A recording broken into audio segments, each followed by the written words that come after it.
जब से धुरंधर फिल्म आई है, पूरे बॉलीवुड पर तहलका मच गया है। जाकिर खान, राम गोपाल वर्मा, संदीप रेड्डी वांगा और भी कई बड़े नाम सामने आए और धुरंधर की खुलकर तारीफ की। यहाँ तक कि मोदी जी ने भी इसके बारे में बात की। धुरंधर फिल्म आई तो बोलने लगे झूठ है। लेकिन बॉलीवुड का जो एलीट तबका है वो बेहद दुखी है। न कोई ट्वीट, न कोई प्रेज, न कोई कंग्रेचुलेशंस। वो चुप्पी जो खुद बहुत कुछ कह देती है। लेकिन ये पहली बार नहीं हुआ। जब भी कोई बाहरी आकर फिल्म बनाता है और वो इतनी बड़ी हिट होती है, तो जो लोग बॉलीवुड को अपनी जागीर समझते हैं वो हमेशा उन्हें नजरअंदाज करते हैं। विवेक अग्निहोत्री ने कश्मीर फाइल्स बनाई, उनके साथ भी यही हुआ। संदीप रेड्डी वांगा के साथ भी यही सलूक किया गया और अब धुरंधर के साथ भी वही कहानी दोहराई जा रही है। जैसा जाकिर खान ने कहा था, जली है और जली तो है। लेकिन जब से संदीप रेड्डी वांगा का ट्वीट आया, तब से एक अलग ही बहस छिड़ गई। संदीप ने अपने ट्वीट में लिखा, नजर से बचने के लिए सिर्फ मुट्ठी भर लाल मिर्च से काम नहीं चलेगा, पूरा खेत जलाना पड़ेगा। अब सवाल ये है, कहीं ये शाहरुख खान की रेड चिलीज एंटरटेनमेंट का मजाक तो नहीं था? चाहे जो भी हो, इस एक ट्वीट ने बॉलीवुड के अंदर की खेमेबाजी और जलन को एक बार फिर सबके सामने उजागर कर दिया।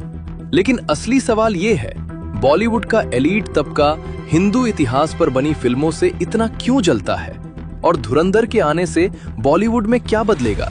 आइए विस्तार से देखते हैं। बॉलीवुड में इतना आईएसआई, पाकिस्तान प्रेम और इस्लामिक प्रभाव क्यों दिखता है?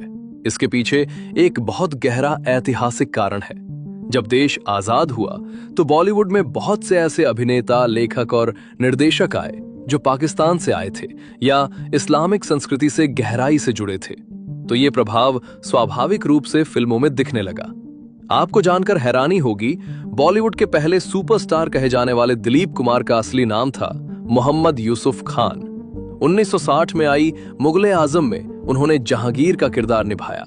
फिल्म में जहांगीर को एक महान सांस्कृतिक और आदर्श शासक के रूप में दिखाया गया, जबकि इतिहास में जहांगीर एक बेहद अय्याश और क्रूर शासक था, जिसने अपने पिता अकबर के खिलाफ विद्रोह किया था और शराब में डूबा रहता था। लेकिन बॉलीवुड में उसे नायक बना दिया गया। और ये सिर्फ एक उदाहरण नहीं है। उस दौर की फिल्में देखकर आज हंसी भी आती है और गुस्सा भी। एक फिल्म में अमिताभ बच्चन हरे रंग का झंडा लपेट कर कहते हैं, इसमें 3 गोलियां अभी और बाकी हैं, तो फिर चला गोली। तेरे हाथ में मौत का सामान है तो मेरे सीने पे खुदा का नाम है। एक और फिल्म में अमिताभ बच्चन ने 786 का बैज गर्व से पहना। मुगलों की तारीफ में कसीदे पढ़े जाते थे, उन्हें उदार, महान और सांस्कृतिक दिखाया जाता था। और हिंदू देवी देवताओं के साथ क्या होता था? जब भी हिंदू धर्म की बात आती तो या तो मजाक बनाया जाता या अंधविश्वास से जोड़ा जाता। पंडित हमेशा हास्यास्पद दिखते, मंदिर हमेशा पाखंड का अड्डा, हिंदू रीति रिवाज हमेशा पिछड़ेपन की निशानी। लेकिन अगर किसी दूसरे धर्म को दिखाना हो तो बड़े अदब और सम्मान के साथ। ये दोगलापन दशकों तक चलता रहा। हमेशा मुगलों को महान दिखाओ, हिंदू इतिहास को नकारो। यही बॉलीवुड की अघोषित नीति बन गई थी। 1990 के दशक में आते आते हालात और भी बदतर हो गए। दशकों तक खान गैंग ने बॉलीवुड पर कब्जा जमाए रखा और जो नैरेटिव परोसा गया उसके बारे में क्या कहूं। YRF यानी यश राज फिल्म्स की जासूसी फिल्मों को देखिए। इनकी स्पाई यूनिवर्स में रॉ का एजेंट ISI की महिला के साथ मिलकर पाकिस्तान के प्रधानमंत्री को बचाता है। भारत का जासूस पाकिस्तान की रक्षा करता है। मुझे तो ये समझ नहीं आता, ऐसी फिल्में भारत में बनती कैसे हैं और बैन क्यों नहीं होती। ये वही ISI है जिसने 26/11 कराया। भारत में जितने बड़े आतंकी हमले हुए उनके पीछे ISI का हाथ रहा और YRF की फिल्में उसी ISI का PR करती हैं। ये सिलसिला दशकों तक चला। YRF की स्पाई फिल्मों का वो सीन देखिए जिसमें भारत और पाकिस्तान का झंडा साथ साथ लहरा रहा है, जैसे दोनों एक हों, जैसे उस झंडे तले कोई फर्क ही ना हो। 2009 में आई जोधा अकबर, जिसमें ऋतिक रोशन अकबर बने। फिल्म में अकबर को एक महान, नेक, प्रेमी और आदर्श राजा दिखाया गया। लेकिन सच्चाई क्या है? अकबर ने हिंदू राजाओं को आपस में लड़वाया, जबरदस्ती शादियां की, राजपूत राजकुमारियों को राजनीतिक मोहरों की तरह इस्तेमाल किया, हजारों लोगों का कत्लेआम हुआ, लेकिन बॉलीवुड ने उसे रोमांटिक नायक बना दिया। हैदर देखिए, उसमें भी भारत की बुराई। कश्मीर में भारतीय सेना को खलनायक दिखाया। लाल सिंह चड्ढा में एक कुख्यात आतंकी का सॉफ्ट साइड दिखाया जा रहा था। अरे भाई, जो अपने धर्म के नाम पर किसी को भी मार सकते हैं, निर्दोषों का खून बहा सकते हैं, उनका सॉफ्ट साइड क्यों दिखाना है? उन्हें सिंपैथेटिक क्यों बनाना है? लेकिन यही बॉलीवुड का एलीट एजेंडा था। 2014 के बाद चीजें बदली, और मैं डंके की चोट पर कहता हूं, अगर 2014 में बीजेपी सत्ता में नहीं आती तो इसमें से कुछ भी बदलने वाला नहीं था। 2014 से पहले जो फिल्म हिंदू इतिहास का सच दिखाती उसे प्रोपेगेंडा कहा जाता, जो मुगलों की बुराई करती उसे सांप्रदायिक कहा जाता, जो पाकिस्तान का विरोध करती उसे युद्धोन्मादी कहा जाता। लेकिन 2014 के बाद एक नई हवा चली, दर्शक जागे, सवाल उठने लगे, और जो लोग बॉलीवुड को अपनी जागीर समझते थे उन्हें एहसास होने लगा कि अब दर्शक वो नहीं देखेंगे जो आप परोसो, बल्कि वो देखेंगे जो सच है। फिर आई नई पीढ़ी के फिल्मकारों की लहर। ये वो बाहरी लोग थे जिन्हें बॉलीवुड के एलीट तबके ने हर कदम पर रोकने की कोशिश की, लेकिन फिर भी ये आगे बढ़ते रहे। विवेक अग्निहोत्री ने जब कश्मीर फाइल्स बनाई तो कई बड़े ओटीटी प्लेटफॉर्म्स ने फिल्म को ये कहकर रिजेक्ट कर दिया कि इस्लामिक टेररिज्म शब्द का इस्तेमाल नहीं किया जा सकता। फॉरेन कॉरेस्पॉन्डेंट्स क्लब और प्रेस क्लब ऑफ इंडिया दोनों जगह उनकी प्रेस कॉन्फ्रेंस रद्द करवा दी गई। विवेक जी ने खुद बताया कि बॉलीवुड से जुड़े कुछ ताकतवर मीडिया लोगों ने ये सब करवाया। फिल्म रिलीज के बाद मुख्य धारा के मीडिया ने 2 दिन तक 1 इंच भी जगह नहीं दी, और बॉलीवुड के अंदर कोई अभिनेता इस फिल्म में काम करने को तैयार नहीं था। डर था कि काम मिलना बंद हो जाएगा। लेकिन इन सब के बावजूद कश्मीर फाइल्स एक सांस्कृतिक क्रांति बन गई। पूरे भारत को पहली बार पता चला कि कश्मीरी हिंदुओं के साथ क्या हुआ था। संदीप रेड्डी वांगा की कहानी भी कम दिलचस्प नहीं। एनिमल जब आई तो हमला सिर्फ संदीप पर हुआ। रणबीर कपूर की तारीफ होती रही और सारा निशाना वांगा पर। यहां तक कि एक बड़े प्रोडक्शन हाउस ने एक सपोर्टिंग एक्टर को सिर्फ इसलिए कास्ट करने से मना कर दिया क्योंकि वो वांगा की कबीर सिंह में दिखा था। रणबीर को बॉयकॉट नहीं, क्योंकि वो इनसाइडर है। बाहरी को लात मारो, यही नीति है। आदित्य धार 2006 में बॉलीवुड आए। 13 साल तक संघर्ष किया। किसी ने हाथ नहीं थामा, किसी ने मौका नहीं दिया। फिर खुद पैसे जुटाए और URI बनाई, जो सुपर हिट हुई। अपने 72 घंटों को हमारा सलाम बोलना, कहना दावत पर इंतजार करें, आज बहुत सारे मेहमान भेजने वाले हैं, ये डायलॉग आज भी रोंगटे खड़े कर देता है। और फिर उन्होंने धुरंधर दी, जिसने बॉलीवुड की नींव हिला दी। लेकिन इस पूरे बदलाव की शुरुआत की थी SS राजामौली ने। बाहुबली ने पहली बार यह साबित किया कि भारतीय संस्कृति को गाली दिए बिना भी फिल्में बन सकती हैं और दर्शक उन्हें प्यार करेंगे।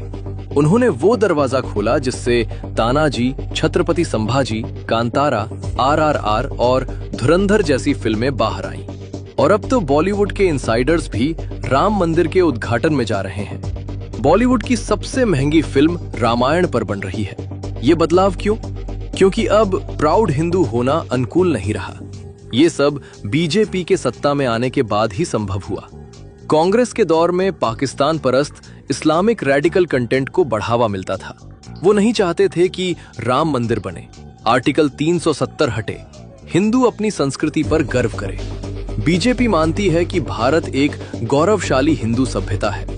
इसीलिए बीजेपी के कार्यकाल में Kashmir files, Kerala story, Tanaji, RRR, धुरंधर बनी। मैं गारंटी से कह सकता हूं, इनमें से 90% फिल्में कांग्रेस सरकार में नहीं बन सकती थी। अब ये सिविल वॉर में कौन जीत रहा है? साफ दिख रहा है, बाहरी जीत रहे हैं। आदित्य धार की फिल्में बॉलीवुड की सबसे सफल फिल्में, Sandeep Vanga blockbuster, Vivek Agnihotri mega hit. इन सब को ब्लैकलिस्ट करने की कोशिश हुई, लेकिन ये नेशनल फिनोमिनन बन गए बिना पुराने बॉलीवुड की मंजूरी के। पहले एक पत्ता भी बॉलीवुड एलीट की इजाजत के बिना नहीं हिलता था। आज एक बाहरी की वजह से पूरा बॉलीवुड पत्ते की तरह हिल रहा है। मेरी एक उम्मीद है, इस नई पीढ़ी के फिल्मकारों की बदौलत भारतीय सिनेमा का एक स्वर्णिम दशक आए, जहां भारतीय फिल्में सिर्फ मनोरंजन नहीं बल्कि भारत की सॉफ्ट पावर बने, जैसे अमेरिका के लिए टॉप गन, जीरो डार्क 30 और जॉन विक ने किया। आगे अगर हम बॉलीवुड का भविष्य देखें तो थोड़ी उम्मीद जरूर बन रही है। सुनने में आ रहा है कि आदित्य धार चंद्रगुप्त मौर्य पर फिल्म लाने वाले हैं और ये सच में बहुत बड़ी बात है, क्योंकि चंद्रगुप्त मौर्य कोई साधारण राजा नहीं थे। उन्होंने नंद वंश जैसी शक्तिशाली सत्ता को जड़ से उखाड़ फेंका, सिकंदर के उत्तराधिकारियों को युद्ध में धूल चटाई और चाणक्य की अद्भुत नीति के साथ मिलकर एक ऐसा विशाल साम्राज्य खड़ा किया जो आज के पाकिस्तान, अफगानिस्तान से लेकर दक्षिण भारत तक फैला हुआ था। और जब सब कुछ उनके हाथ में था, सत्ता, वैभव, साम्राज्य, तब उन्होंने सब कुछ छोड़ दिया। यही वो कहानी है जो दुनिया को बतानी चाहिए। आदित्य धार और रणवीर सिंह का ये प्रोजेक्ट इसीलिए इतना रोमांचक लग रहा है। इसमें युद्ध है, नीति है, ड्रामा है और आत्मत्याग है, ये सब एक साथ। नितेश तिवारी रामायण ला रहे हैं। अच्छी होगी या बुरी वो अलग बात है, लेकिन कम से कम भारत का वो असली इतिहास और संस्कृति पर्दे पर आएगी जो हमेशा से दबाई जाती रही। और सबसे बड़ी बात, एस राजामौली की बनारसी, ये इस वक्त सबसे ज्यादा प्रतीक्षित फिल्मों में से एक है। बताया जा रहा है कि इसमें भगवान राम का 20 से 25 मिनट का हिस्सा होगा। सोचिए, अगर एस राजामौली भगवान राम को पर्दे पर उतारेंगे तो वो दृश्य सिर्फ भारत में नहीं, पूरे विश्व में जाएगा। भारत का गौरवशाली इतिहास और संस्कृति दुनिया के कोने कोने तक पहुंचेगी। और सच में सिनेमा एक ऐसी चीज है जो किसी देश की छवि बदल सकती है। इसका सबसे बड़ा उदाहरण है जापान। जापान ने अपने एनिमे के जरिए पूरी दुनिया में अपनी संस्कृति फैलाई। आज दुनिया का हर कोना जापानी संस्कृति को जानता है, पहचानता है, पसंद करता है, सिर्फ इसलिए क्योंकि जापान ने अपनी कहानियां खुद बताई। सॉफ्ट पावर का यही असली अर्थ है। भारत के पास तो हजारों साल का इतिहास है। महाभारत है, रामायण है, चंद्रगुप्त है, पृथ्वीराज है, शिवाजी है। बस जरूरत है उन्हें सही तरीके से दुनिया के सामने रखने की। लेकिन बॉलीवुड में एक लॉबी है जो इन फिल्मकारों को हमेशा नीचा दिखाने की कोशिश करेगी, रोड़े अटकाएगी, नजरअंदाज करेगी। फिर भी अच्छी बात यह है, ये नए फिल्मकार किसी से डरते नहीं और दर्शक भी इनके साथ है। उम्मीद है आगे बॉलीवुड बदलेगा, भारत का असली इतिहास पर्दे पर आएगा और एक दिन भारतीय सिनेमा दुनिया की सबसे बड़ी सॉफ्ट पावर बनेगी। अगर ये वीडियो पसंद आया तो लाइक जरूर करें, शेयर करें और चैनल को सब्सक्राइब करें और नीचे कमेंट में बताएं अगला वीडियो किस विषय पर लाऊं। जय हिंद, वंदे मातरम।